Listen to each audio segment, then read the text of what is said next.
You care more for them. You put them up, you house them. They're a danger to us.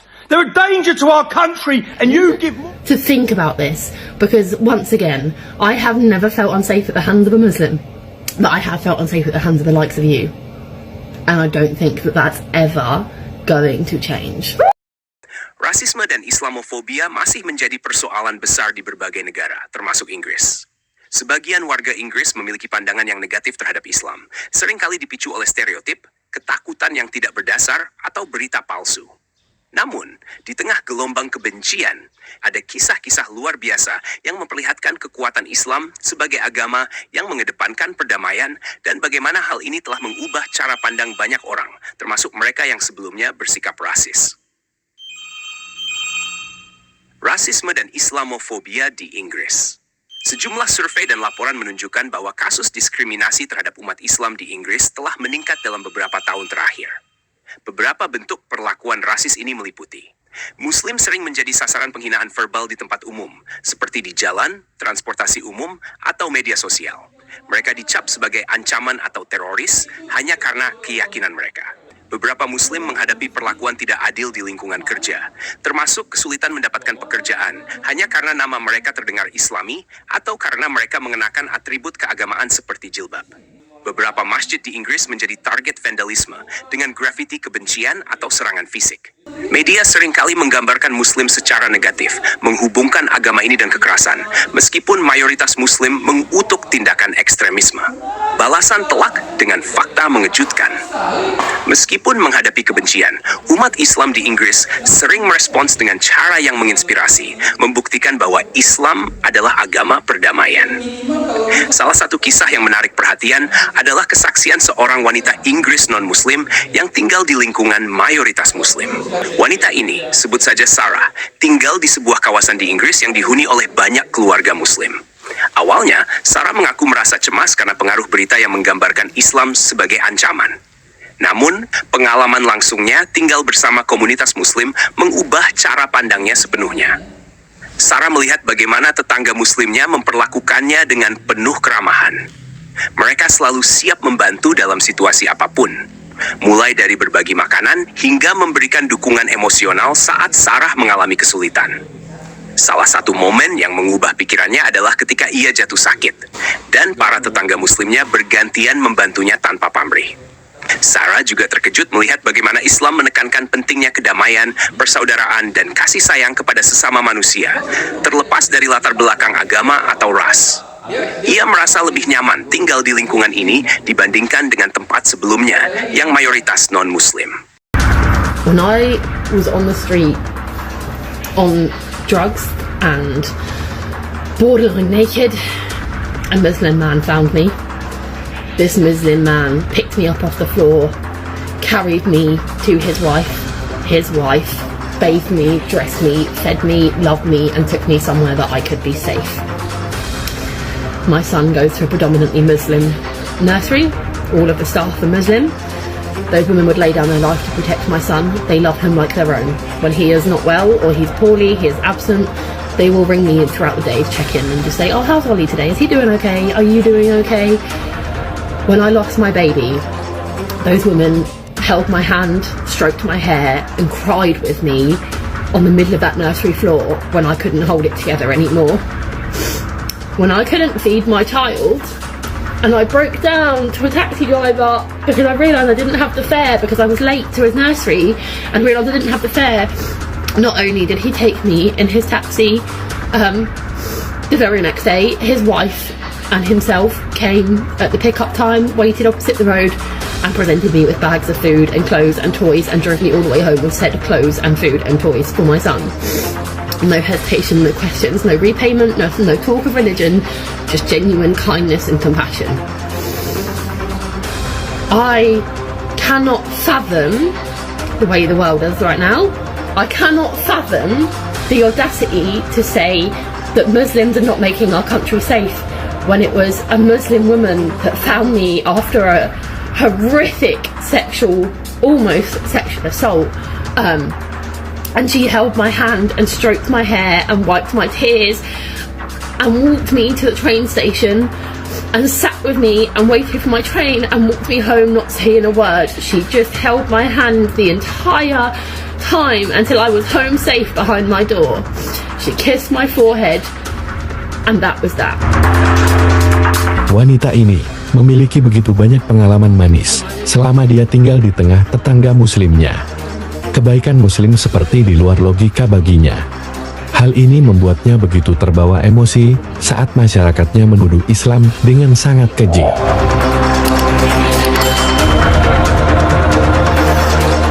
When I was in hospital, the kindest nurse I had was a Muslim nurse. And when I injured myself so severely that I required serious immediate hospital attention, she picked me up and ran me to the A&E herself.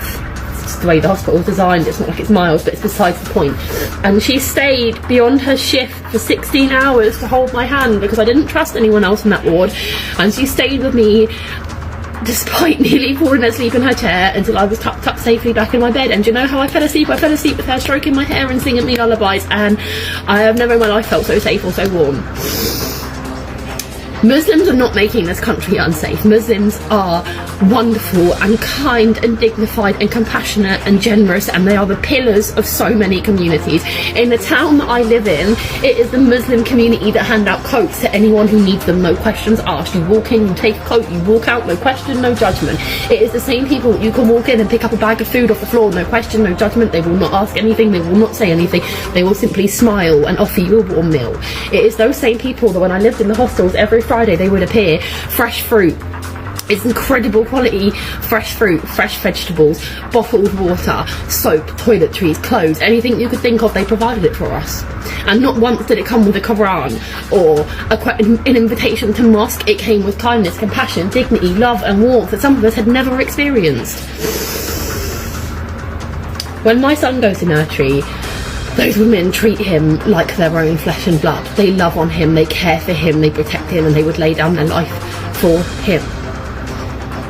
My Muslim neighbour in a previous property was the first person to stand between me and the blows raining down on me. He stood there and took everyone while his wife was calling the police and standing in between him and me.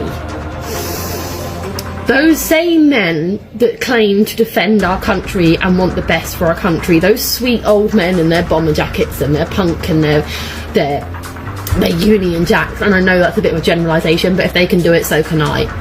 Okay, it is those men that had me locked in a cubicle at my own place of work at a pub on 3 p.m. on a Wednesday afternoon because I was so mentally sick of having my bum pinched and my hips touched and my face stroked and strange compliments. And can you get that back at Chris down there? Can you just get that glass, just that specific one right there, so I'd have to bend over? Okay, it is those very same men that would leer at me and constantly remark that they knew where I lived because they walked me home previously. They walked me home under the pretense of safety and protection, and then 2 weeks later it was, oh, I'll just come home with you, shall I? Oh, let me in for a quick drink, let's have a nightcap, babe, I'll cuddle you to sleep. It was those same men that made me feel unsafe. Okay, it is the same men that punch their girlfriend and wives every night that are a large chunk of people that are going out there and protesting to keep their children safe. Okay, do you know what makes me feel safe? The man that held my hand and walked me to the police station. Do you know who makes me feel safe? The nurse. Yeah, the same nurse that I just talked about. The women at my child's nursery that love him like their own and cry at the summer holidays knowing they're not going to see him for 6 weeks. They make me feel safe. In my town, Muslims are the pillar of my community. They feed us, they love us, they care for us, they protect us, they show up for us. They are loud and proud and vocal about how much they love this town and how much they're proud to be here.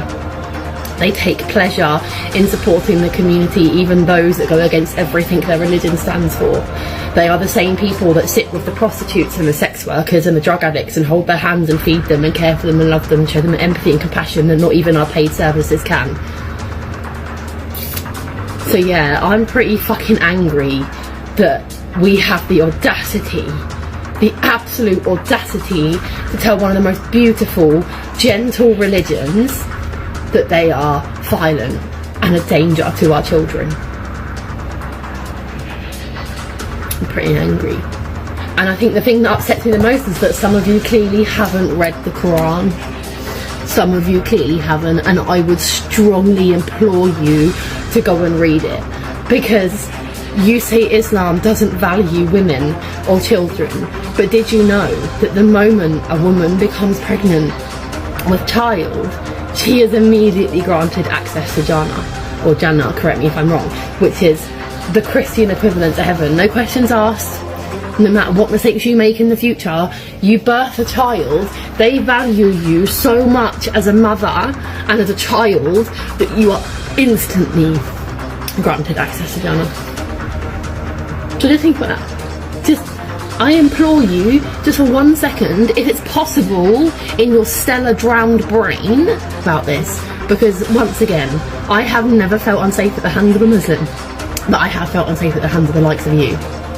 And I don't think that that's ever going to change. Islam sebagai agama memiliki prinsip-prinsip yang menekankan perdamaian dan toleransi. Beberapa ajaran penting yang mencerminkan hal ini adalah: 1. Islam mengajarkan bahwa umat muslim harus menjadi rahmat bagi seluruh alam semesta, bukan hanya untuk sesama muslim. Dalam Islam, semua manusia adalah saudara. Hal ini tercermin dalam cara umat muslim di Inggris memperlakukan tetangga mereka tanpa memandang agama atau ras. Islam mengajarkan bahwa balasan terbaik untuk kebencian adalah kebaikan. Banyak umat muslim yang memilih untuk merespons penghinaan dengan menunjukkan sikap ramah dan penuh kasih. Kisah seperti yang dialami Sarah mulai mengubah pandangan sebagian orang Inggris tentang Islam. Kisah Sarah dan pengalaman langsungnya dengan komunitas muslim di Inggris adalah bukti bahwa stereotip dan kebencian dapat dilawan dengan tindakan nyata yang mencerminkan nilai-nilai Islam. Ketika kebencian dibalas dengan kebaikan, hasilnya seringkali jauh lebih kuat daripada perlawanan dengan cara yang sama. Bagi umat Islam, ini adalah pengingat untuk terus menjadi teladan dalam menunjukkan ajaran Islam yang sebenarnya. Bagi non-muslim, kisah ini menunjukkan pentingnya membuka hati dan pikiran untuk mengenal sesuatu sebelum menghakimi. Rasisme dan kebencian mungkin belum sepenuhnya hilang, tetapi kisah-kisah seperti ini memberikan harapan bahwa perdamaian dan persatuan adalah tujuan yang bisa dicapai.